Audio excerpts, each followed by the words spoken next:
Views welcome to TJMS Tamil channel. ரொம்பவே சுவாரஸ்யமாக போயிட்டு இருக்க சிந்து பைரவி தொடரோட அப்கமிங் எபிசோடில் எந்த மாதிரியான விஷயங்கள்லாம் வரப்போகுது அப்படின்றத பார்க்கலாம் வாங்க. உண்மையான குற்றவாளி யார் அப்படின்றத சிவா கண்டுபிடிச்சு கொடுக்குறாரு. ஸோ இதன் மூலியமாக பார்த்தீங்கன்னா ஆறுமுகத்தை ரிலீஸ் பண்ணுறாங்க.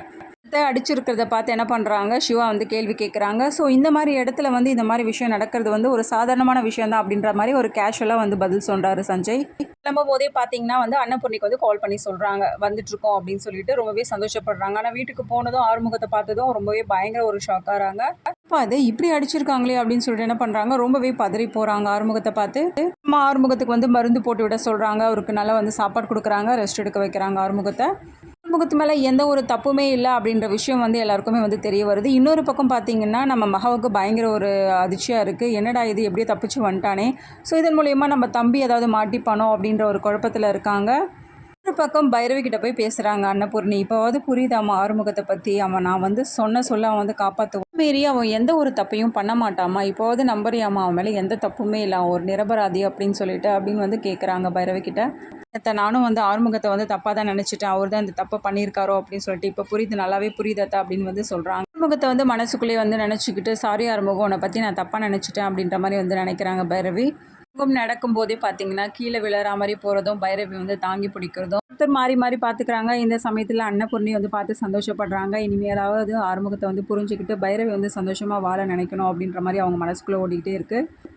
குற்றவாளி யார் அப்படின்றத நிரூபித்து சிவா பண்ண காரியம் வீட்டில் உள்ளவங்க பார்த்தீங்கன்னா ரொம்பவே சந்தோஷப்படுறாங்க. இதுவும் டாக்டரை பார்த்து அப்படியே பாராட்ட ஆரம்பிக்கிறாங்க.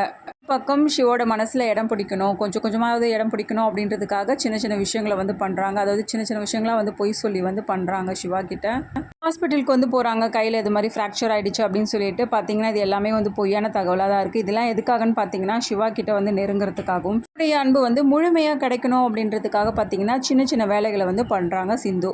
சாப்பிட முடியாத நிலையில் இருக்கிறதுனால என்ன பண்ணுறாங்க, சிவா கிட்ட நடிக்கிறது மட்டும் இல்லாமல் சிவா மூலியமாக ஊட்டிக்கிறாங்க. இதை இன்னொரு பக்கத்துலேருந்து பார்த்துட்டு இருந்த ஸ்னேகா பயங்கரமாக எரிச்சல் அடைகிறது மட்டும் இல்லாமல் இது எப்படியாவது தடுத்து நிறுத்தணுமே அப்படின்ற மாதிரி கோவப்பட்டு யோசிக்க ஆரம்பிக்கிறாங்க. ஏற்ற மாதிரி ஹாஸ்பிட்டலில் வேலை செய்கிறவங்கள ஒருத்தவங்களை என்ன பண்ணுறாங்க, சிவாவுக்கு ஒரு வேலை வந்திருக்கு அப்படின்னு சொல்லிட்டு சிவாவை போய் கூப்பிட பார்க்குறாங்க.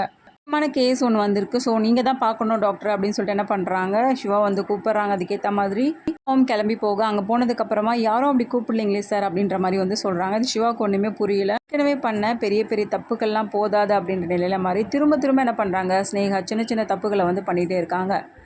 பார்த்தீங்கன்னா எப்பவுமே திருந்த போகிறதும் கிடையாது. இதுக்கப்புறமா இந்த தப்பும் ஸ்னேகா தான் பண்ணாங்க அப்படின்னு தெரிஞ்சால் நம்ம சிவாவோட ரியாக்ஷன் என்னவாக இருக்கும், இதுக்கப்புறம் என்ன மாதிரியான முடிவுலாம் எடுக்க போகிற ஸ்னேகா விஷயத்தில், இது எல்லாமே தெரிஞ்சுக்கலாம். அதுக்கு மறக்காம நம்மளோட சேனலை சப்ஸ்கிரைப் பண்ணிக்கோங்க. கூடவே இருக்க அந்த பெல் ஐக்கனும் கிளிக் பண்ணிவிடுங்க.